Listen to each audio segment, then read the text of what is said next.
ఇప్పుడు జగనే రావాలా, జగన్ మళ్ళీ ఆ పథకాలన్నీ అమలు చేయాలి. బాగుంది జగన్ ప్రభుత్వం.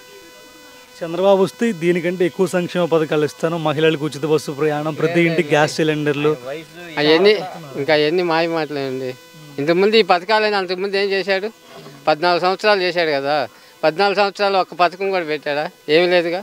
ఇప్పుడు ఇస్తానంటే ఎవరు నమ్ముతారు? ఎవరు నమ్మరుగా. జగన్ ఉంది. మీ నియోజకవర్గంలో వైఎస్ఆర్ కాంగ్రెస్ ఎమ్మెల్యే కర్ణం బలరాం గురించి ఏం చెప్తారు? ఆయన గెలిచాక ఎలాంటి అభివృద్ధి జరిగింది నియోజకవర్గంలో? ఈసారి గెలిస్తే మటుకు అభివృద్ధి బాగా చేస్తాడు కర్ణం బలరాం గారు. వాళ్ళ అబ్బాయి ఈసారి వెంకటేష్ బాబు గారు పోటీ చేస్తున్నారు. ఇక్కడ గెలిచే అవకాశం ఉందా? ఈసారి గెలిచే అవకాశం ఉంది. 100% కర్ణం బలరాం గుడికి గెలుస్తాడు. గెలిపించుకుంటారు. జగనన్న ప్రభుత్వం మళ్ళీ కావాలి. జగనన్న ప్రభుత్వం. ఆయన రాకపోతే మళ్ళీ ఈ పథకాలన్నీ తీసేస్తారు. చంద్రబాబు నాయుడు, పవన్ కళ్యాణ్ వీళ్ళందరూ వచ్చారనుకోండి, ఈ పథకాలన్నీ ఏమి ఉండవు. మళ్ళీ వాలంటీర్లు తీసేస్తారు. ముసలోళ్ళు అల్లాడాలా. మరి బియ్యం బళ్ళు ఉండవు. బియ్యం బళ్ళు తీసేస్తారు. అందుకని మళ్ళీ అన్నీ అక్కడికి పోయి అసలు కాడికి వెళ్ళి తెచ్చుకోవాలి. ఈయన వస్తేనే మళ్ళీ మొత్తం బాగా జరిగింది. వాలంటీర్లు పెడతాడు. ఇంటింటికి పథకాలు వస్తాయి. ఇబ్బంది ఏమి ఉండదు జగన్ వస్తే. మీ పేరు? షేక్ గౌస్ భాష. జగనన్న పరిపాలన ఎలా ఉంది మీకు? పరిపాలన అంటే బాగానే ఉంది. దాన్ని బట్టి మరి ముందు ఎట్లా మారిద్దో ఏమో, ఇంకా నుంచున్న దాన్ని బట్టి తెలిసిద్ది. స్కూళ్ళు, విద్య, వైద్యం ఇవన్నీ ఎలా అనిపించాయి జగనన్న ప్రభుత్వంలో? స్కూళ్ళు, విద్య అంటే అవన్నీ బాగానే ఉంది. విద్య అంతా బాగానే ఉంది. దానికోసం పెద్ద ఇబ్బంది ఏం లేదు. చీరాల నియోజకవర్గంలో వైఎస్ఆర్ కాంగ్రెస్ పార్టీ హయాంలో పనిచేసిన ఎమ్మెల్యే గారు కర్ణం బలరాం గారు పనితీరు ఎలా ఉంది 5 ఏళ్లలో? పనితీరు అంటే బాగానే ఉంది, కానీ కాకపోతే ఇంకా వాళ్ళ అబ్బాయికి ఇచ్చారంటున్నారు కదా సీటు. చూద్దాం, ముందు చూసి ఎట్లా ఉండిద్దో. ఉంచిన తర్వాత ఏ సంగతి చెప్తాం. అది సీట్ ఇంకా కన్ఫర్మ్ కాలేదు అంటున్నారు కదా. కన్ఫర్మ్ అయిపోయింది. వాళ్ళ అబ్బాయి వెంకటేష్ బాబు గారు ఇక్కడ ఎమ్మెల్యేగా పోటీ చేస్తున్నారు వైఎస్ఆర్ కాంగ్రెస్ పార్టీ. మద్దతు ఇద్దాం, ఏముంది దానికోసం పెద్ద ఇబ్బంది లేదు. అది బాబాయ్ మీ పేరు?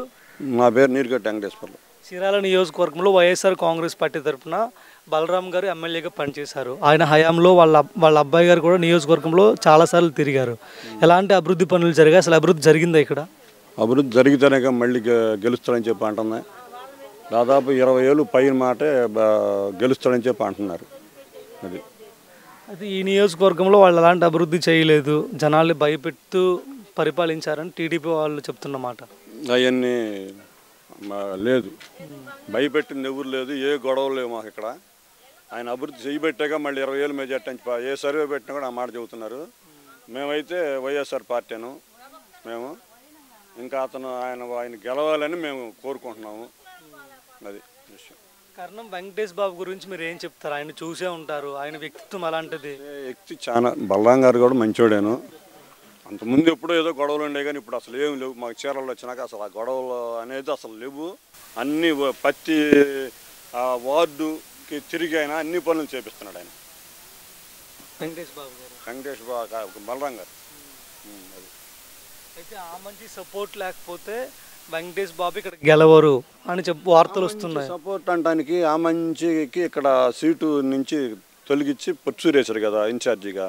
అక్కడ మరి ఏమైందో మాకు తెలియదు. మళ్ళీ ఇప్పుడు వచ్చాడు.